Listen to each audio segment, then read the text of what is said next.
ክስ ቀርቦባቸው እስር ላይ እንደሚገኙ የተከሳሽ ቤተሰቦችና ጥበቆቻቸው ገልጸውልናል።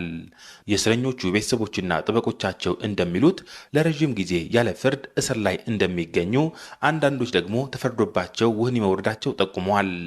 ከጠላት ጋር መተባበር በሚል ክስ ታስረው ካሉት መካከል የቀድሞ የትግራይ ቴሌቪዥን ጋዜጠኛ ዳዊት መኮንን ይገኝበታል።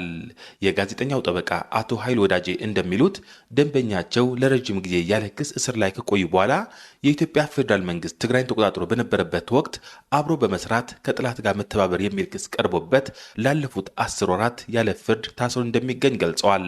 ከጠላት ጋር ተባባሪ ነህ የሚል ክስ ነው የቀረበለት። በእኛ አስተሳሰብ፣ በእኛ አለካክ ዳዊት ታስሮ የሚገኘው ጋዜጠኛ ሆኖ በሰራው ስራ እንጂ በሌላ ጉዳይ አይደለም። በትክክል ከፖለቲካ አንጻር የሰራ ለመሆኑም ምንም ነገር ጭብጥ እስካሁን አልተገኘም። የኛ ክርክርም እኔ በሙያ መሰረት አድርጌ የሰራሁት እንጂ ከዚህ ውጭ የሰራሁት ነገር የለም የሚል ነው። ከጋዜጠኛ ዳዊት ጋር በተመሳሳይ ጠላት ከተባለው የኢትዮጵያ መንግስት ጋር በመተባበር የሚል ክስ ቀርቦባቸው ታስረው የነበሩ ሌሎች 4 የትግራይ ቴሌቪዥን ጋዜጠኞች ከረዥም የእስር ወቅት በኋላ በተለያየ ጊዜ ነጻ እየተባሉ ተፈተዋል። ከዚህ በተጨማሪ በ2013 ዓ.ም በነበረው ሁኔታ ከጠላት ጋር መተባበር የሚል ክስ ቀርቦባቸው የታሰሩ ሌሎች የመንግስት ሰራተኞችና ሹመኞች ስለመኖራቸው ከተለያዩ ምንጮች ሰምተናል።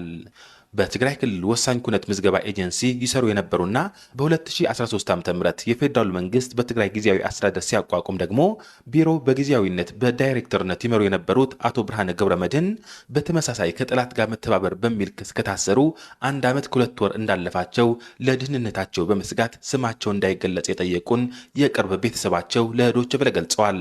በትግራይ ክልል በወጣው ጊዜያዊ አርቲክል 119 መሰረት ነው ጠላትን በመተባበር በሚል ነው የታሰረው። ለ1 ዓመት ከ2 ወር እስካሁን በእስር ይገኛል። ወደ 39 ጊዜ የሚሆን ፍርድ ቤት ላይ ቀርቧል። እስካሁን ግን ፍትህ የለም። ጠላት ተብሎ የተገለጸው በዛ ላይ የኢትዮጵያን መንግስት ነው። የኚህ የፌዴራል መንግስት ተቋም በሆነው ኤጀንሲ የሚሰሩ መንግስት ሰራተኛ እስር በእርሳቸውና በአጠቃላይ ቤተሰቡ ላይ ከፍተኛ ችግር መፍጠሩ ያነጋገርናቸው የቅርብ ዘመድ ጨምረው ገልጸውልናል። አቶ ብርሃኑ የባለትዳርና የ3 ልጆች አባት ነው። ልጆቹም ከሱ ጥላ ስር የሚገኙ የእሱን እጅ የሚጠብቁ ነበሩ። ሁሉም እንደምታውቀው በትግራይ ላይ በተለይ ላለፈው 1 ዓመት ከባድ ጊዜ ነበርና እሱም ያን ጊዜ ከባዱ ጊዜ ያሳለፈው በእስር ቤት ነው። ከድርዮች ከሰረቁ ከሌቦች ጋር የተከበረ ሰው የቤተሰብ አባት፣ በስራ ኃላፊነቱ ታማኝ የሆነ ለዚች ሀገር ለክልሉም ለኢትዮጵያም ብዙ አስተዋጽኦ ያለው ሰው በማይመጥነው ቦታ ላይ ስላለው በጣም ተጎድቷል። ከዚህ ውጪ በወቅቱ በመቀለ የተለያዩ ክፍለ ከተማዎች የአስተዳደር ስራ ውስጥ የነበሩ እንዲሁ እስር ላይ እንደሚገኙ ከቤተሰቦቻቸው ሰምተናል። ያነጋገርናቸው የህግ ባለሙያና የጋዜጠኛ ዳዊት መኮንን ጠበቃ አቶ ኃይል ወዳጄ ካለው ነባራዊ ሁኔታ አንጻር በመነሳት ደንበኛቸው ጨምሮ ሌሎች ከጠላት ጋር መተባበር የሚል ክስ የቀረበባቸው ክሳቸው ሊነሳ እንደሚጠብቁ ይገልጻሉ። አንድ ስርዓት በመጣ ቁጥር ጋዜጠኛ የሚታሰር፣ አንድ ስርዓት በመጣ ቁጥር ባለሙያ የሚታሰር፣ በቃ ስርዓት በተቀያየረና አዲስ ስርዓት በመጣ ቁጥር ሁሉም የሚጠየቅ ከሆነ አስቸጋሪ ሊሆን ይችላል። 10 ወር ያክል እስካሁን መቆየቱም ትንሽ ሊከብድ ይችላል። ዞሮ ግን አሁን ግን ከጦርነት ወደ ሰላም የሚል አዋጅም ስለወጣ ይህ አዋጅ ደግሞ አንድ መፍትሄ ያገኛል ብለን እናምናለን። በዚህ ጉዳይ ዙሪያ ጉዳዩ በቀጥታ የሚመለከተው የመቀለ ከተማ ፍትህ ጽሕፈት ቤት ምላሽ ቅርቡ በአዲስ አበባ ከተማ ዙሪያ በተዋቀረው ሸገር ከተማ ውስጥ እየተካሄደ ያለው ቤቶችን የማፍረስና በግዳጅ የማስነሳት እርምጃ የመኖሪያ ቤት አልባነትን ከማባባሱ ባለፈ በርካታ ቤተሰቦችን ለከፍተኛ የኢኮኖሚና ማህበራዊ ቀውስ መዳረጉን የኢትዮጵያ ሰብአዊ መብቶች ኮሚሽን አስታወቀም።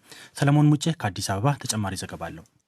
የሰብአዊ መብቶችን በሚጥስ መልኩና ሰዎችን ለቤት አልባነት እንዲሁም ለማህበራዊ ቀውስ ለኢኮኖሚያዊ ቀውስ በሚዳርግ መልኩ የተደረገ ቤት ማፍረስ ሂደት ነው። ህገወጥ ግንባታን የማፍረስ እርምጃ ህጋዊ ሂደትን መከተልና እርምጃው ሊያስከትል የሚችለውን ማህበራዊ ቀውስ ከግንዛቤ በማስገባት አማራጭ መፍትሄዎችን ማመቻቸት ያስፈልጋል ያለው የኢትዮጵያ ሰብአዊ መብቶች ኮሚሽን ቤቶቻቸው የፈረሱባቸው ሰዎች በየአካባቢው ከሚገኙ ማህበራዊ አገልግሎት ሰጪ ተቋማት የውሃና የመብራት አገልግሎት ተጠቃሚ የነበሩ መሆናቸውን፣ ለተለያዩ የአካባቢው የልማት ስራዎች እንደማንኛውም ማህበረሰብ ክፍያዎችን ሲከፍሉ መቆየታቸው በመጥቀስ መኖሪያ ቤቶቻቸው ከህግ አግባብ ውጪ እንደፈረሱባቸው እንደገለጹለት ባወጣው መግለጫ አስታውቋል።